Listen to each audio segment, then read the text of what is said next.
The life of a rescue squad member was a pretty busy one, but it was one that the community really admired. Back in those days, the volunteers were clearly relied on for any and all kinds of rescue work. And you didn't have paid people on site. Fire companies didn't run, so you were out there to do the entire job, whatever it may have been. I always felt that if I could help somebody, I've always felt that, it's better than being helped yourself. And it made me feel good. It's kind of like it's better to give than to receive. And, I was always proud of that. Back then we were the only game in town. In other words, we traveled everywhere. We did all the counties. We even went down to Bowling Green. Way down number 1 highway, all up in Fauquier County, all the way up almost to Quantico, all the way almost to Colonial Beach. We just went everywhere. Nobody else had any squads around here at that time. Well, it wasn't easy.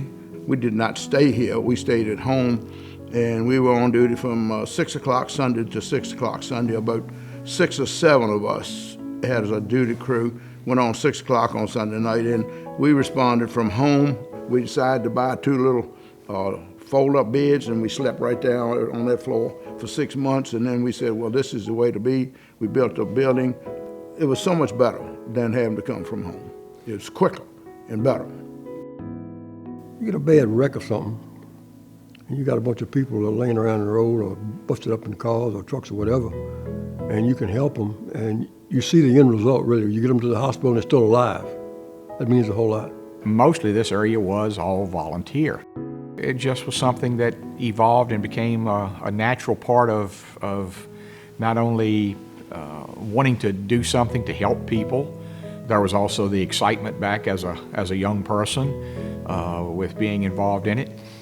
It evolved into your second family. Sam Perry, I lived across the street from him. I would see him run out the house and get in his car and fly down the street. Sam went every morning faithfully. You could almost set your clock by him. And I admired that. We got a lot of great people that have been through here. They've done so much over the years since they've started and everything, and I'm just glad to be a part of it. When I got to high school, Bill Billingsley and Fred Bays were members of the squad. They came and proposed to the Key Clubbers to form a Fredericksburg Junior Rescue Squad. And I happened to be captain that senior year. It was, I think, the first in the state. The junior squad at that time, but the only thing we did do was man the clinic in James Monroe and took first aid classes, which as it turned out was all right because in 5 years when I got old enough to join the senior squad, I had all my classes and everything and could come on in. We were the only junior squad so far, I think, to win the first aid contest at state competition. We beat every team there, including the seniors and the ladies auxiliary.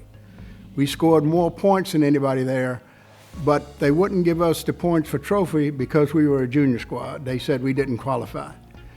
But there's a picture of the 4 of us that actually won the trophy for state competition against all the rescue squads in the state. And we'd have a fun drive, one weekend a year. And they called it the tape drive. We stood out in the street with nets and we collected money. And as we got the money, somebody would take and tape the dollar bills down the sidewalk. It went for training. It also went for equipment for the squad. It went for things for the building. That's basically how we stayed going, is by donations from the public. The Fredericksburg Rescue Squad was organized in 1939. The first contribution was made of $300 from the city of Fredericksburg. Several of the organizations within town contributed different things. One of the funeral homes, the Elkins Funeral Home, contributed an old hearse from the used. They also had a Chevrolet van that they used for answering calls with equipment in that. A lot of these fancy tools and equipment that they have now didn't exist at the time. including the vehicles we got downstairs. We had station wagons that had been converted.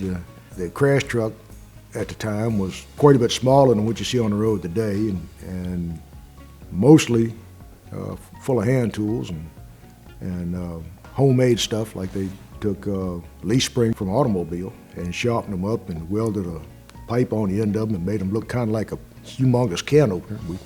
We would use that to open up the side of a car if we had to.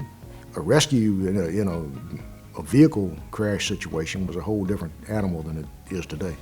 We didn't have pagers, we didn't have hardly any communications other than by radio with the fire department. What we had was a horn at the fire department that would blow 3 times when they needed a rescue squad. On Sunday morning, I would be listening to, like, it was a church service on the radio, and you could hear that horn in the background, and the preacher would stop preaching and say, "All squad members, you have a squad call," in the middle of his sermon. Our calls were longer than they are now because everything's so local, and the radio communication wasn't that great when you got way out there, and if you didn't know where you were going, you're in trouble. But all you had to do is stop and ask a neighbor, and they would tell you where Mr. Jones lives at, or whoever you're looking for. We were entrenched in it. I mean, we were just down here every day, always doing something, and the enjoyment of helping other people, that was our main objective.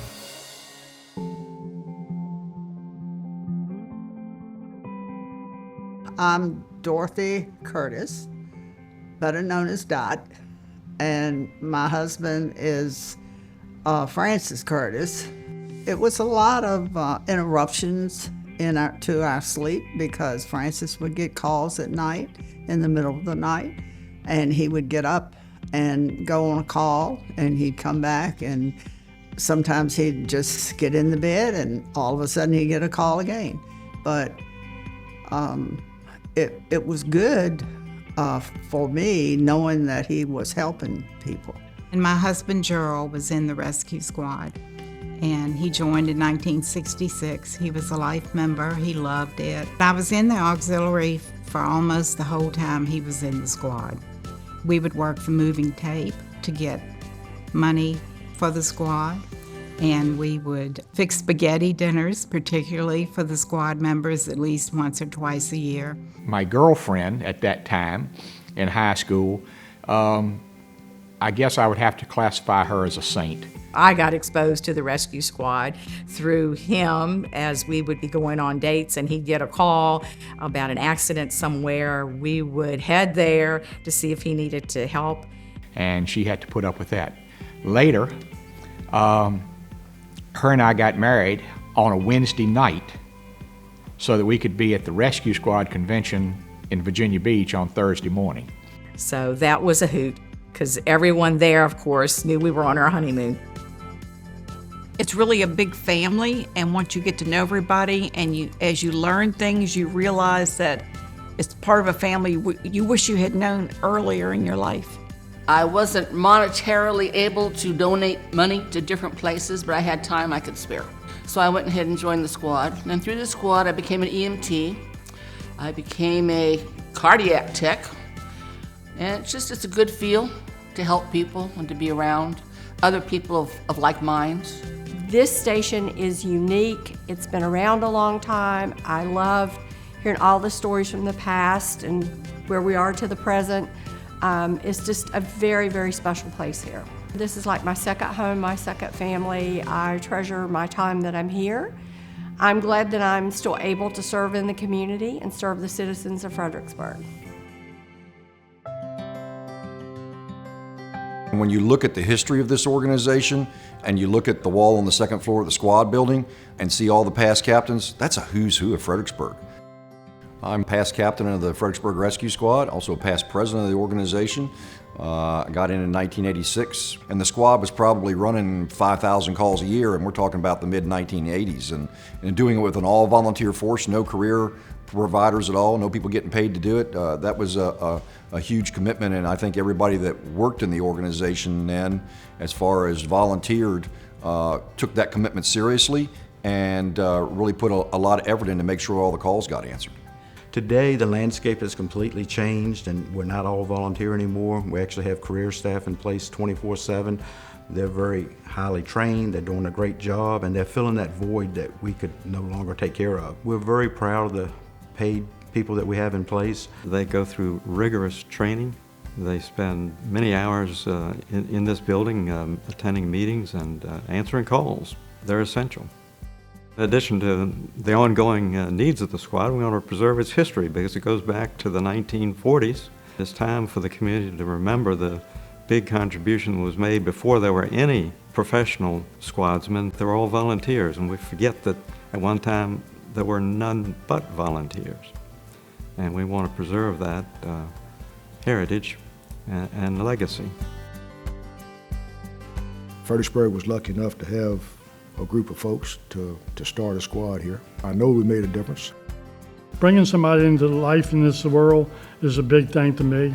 When I take them to the hospital and that baby's okay and everything, it really makes me happy because deep in my heart, I think a lot about people.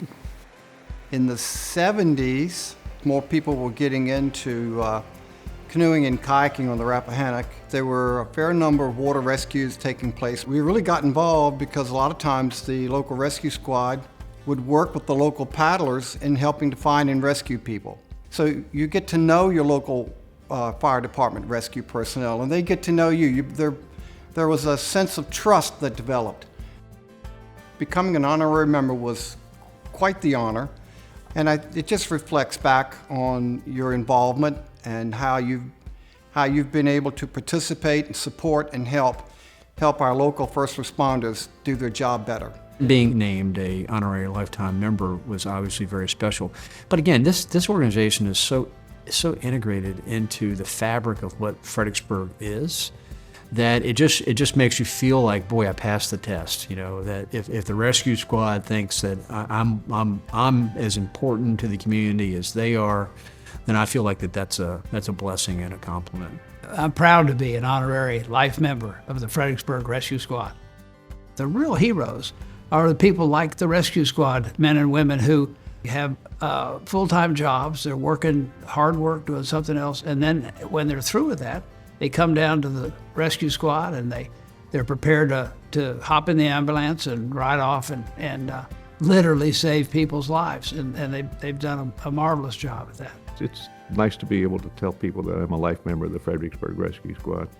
It's a highly respected organization, and I think it's a little, it'll give yourself a little pat on the back to say that this is what you did, and people have, I think, a high regard still do for the organization and the work that we did. The rescue squad group are very special people. They're dedicated to what they do.